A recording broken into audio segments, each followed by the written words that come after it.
Hello friends.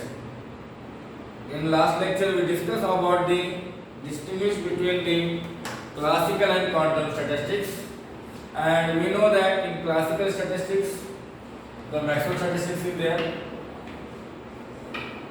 In classical statistics we discuss on the Young's statistics, means what? Maxwell-Boltzmann statistics. And in quantum statistics there are two types. One is the Bose-Einstein statistics and another is the Fermi-Dirac statistics. Okay. In present lecture we discuss on the derivation. What is the distribution law? That is called as Maxwell-Boltzmann distribution law. We want to discuss on that.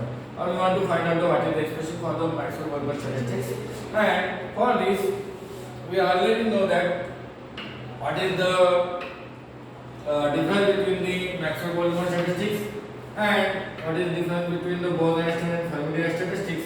And now we want to go to the expression like this one. We want to find out the distribution law for the Maxwell-Boltzmann distribution law. So I am going to use the smart board for that, and we are taking the derivation with the help of derivation like this. See, like this derivation we want to discuss like this. We want to find out the more probability of the distribution of the particle in most probable distribution, and we want to go to this expression. Before that, we want to study the probability of the particles. We want to go to the probability of arrangement of the particle, N particle in K cell. Okay, so we go to this with the help of this. For that, we want to use this.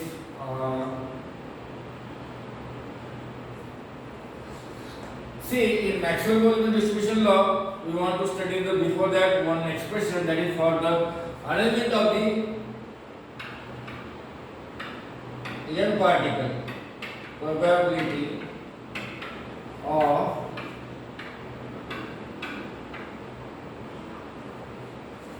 arrangement of N particles in cases. Okay, so this is one of the important derivation before the Maxwell-Boltzmann statistics. In unit number 4, we want to discuss the how this number of particles can be arranged in cases. For that, we are considering a box of area which is divided into different compartment, or you can say a small area. Okay, we are considering the each area of value a1, a2, a3 like this, and at last a2. Okay, this is what is this a1, a2, a3, a4, a5, ak. a1, a2, a3 is nothing but the area of the cell. We divide this area into small cells, and we divide this area into K cells. And if we are considering the summation of this area, we can write this as the total area of the box. Means we divide the area A into small box like A1, A2, like this one. Okay, this is nothing but the summation of area is A. Now, while we are considering the arrangement of the N particles in K cell, then it requires some probability distribution. Generally, what happens, the arrangement of the number of particles in this cell, it may be depends on the area of the cell. It may be depends on the area of cell. Like when the box has the more area, more particle will be occupied by that cell. If the area is small, then less particles occupy the cell. Means it depends on the property of the cell. Means the probability which depends on the property of the cell is known as the priori probability. Priori probability. This is very important definition. One of the important definition. What is that? Priori probability. Okay. What is priori probability? The probability of the arrangement of the particle in the cell is depends on the property of the cell. Like example, area. Okay, and if we are representing that probability as a GI, If we are considering that, and it depends on the area, we can write it as an AI. If the highest cell we are considering, if we are suppose that AI, highest cell we are considering, and we are considering that the probability of the highest cell is GI, this is prior probability which depends on the area of that cell, then GI is direct proportional to AI. GI is the prior probability which depends on the area of AI. When we represent as a GI direct proportional to AI, then GI is equal to AI. We are writing here GI is equal to direct proportional to AI. When we are considering the proportionality constant K, then we can write it as a GI is equal to KI. KI. We are considering the summation of both sides. What happened? Summation of both sides is equal to summation of KAI. And when we are considering this K constant, summation of AI. But what is the summation of AI? AI is nothing but the area of the box, total area of the box. Then we can write it as the KA. But in the left side we are considering that GI is nothing but the prior probability. And we know that total probability of the system, any system we can consider as 1. Total probability of the any event is 1. Therefore we can write it as a KE. This is the 1 and this is the K. Then what happens? What is the value of K? K is nothing but the 1 by A. K is nothing but the 1 by A. Then we are considering this. We can get GI is equal to KI. GI is equal to KAI. Then we are substituting the value of K as 1 by AI. This is nothing but the GI. What we get? GI is nothing but the very important relation we require for the 1 by AI. See, in this article we are considering about the probability of n particle in K cell. We are considering the n particle in K cell, and we want to show that the probability is directly proportional or depends on the property of the cell, that is the area of the cell. Okay, on the basis of that, we are considering GI is equal to 1 by AI. Okay, now if there are the one particle and if GI is the prior probability, then for one particle we are considering the prior probability is GI.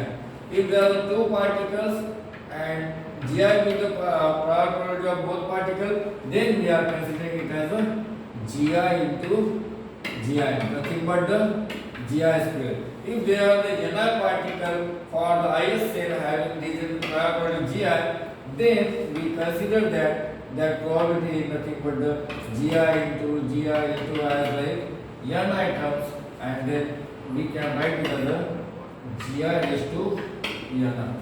If we are considering for the highest cell and there are the number of cells are there, then total probability we can write it as a G1 raised to n1, G2 raised to n2, G3 raised to n3, and Gk raised to nk.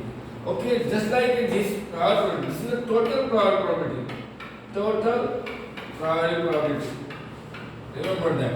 Now we are considering the thermal probability. Thermal probability.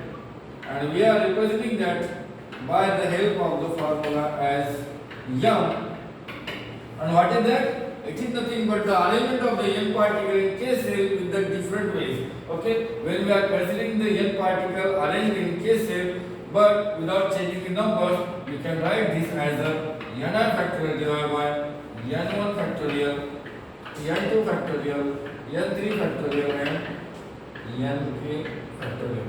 Okay, this is the factorial. Remember that this is a symbol of factorial, which is nothing but just like the like if you are considering the n factorial, we can consider 1, 2, 3 multiple with the n number. Okay, we are representing that n factorial. We have got the total probability. Now total probability is given by omega. We can consider that the omega is nothing but the m into g, where m is nothing but the n factorial divided by n1 factorial, n2 factorial, n3 factorial, nk factorial, and what is g? G is nothing but the g1 raised to n1, g2 raised to n2, gk raised to nk.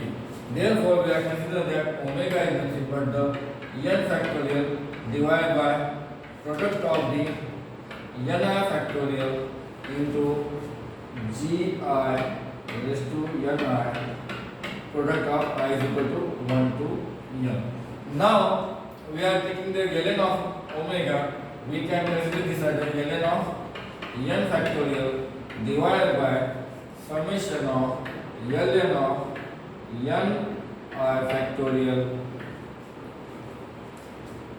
minus, when we are considering this is nothing but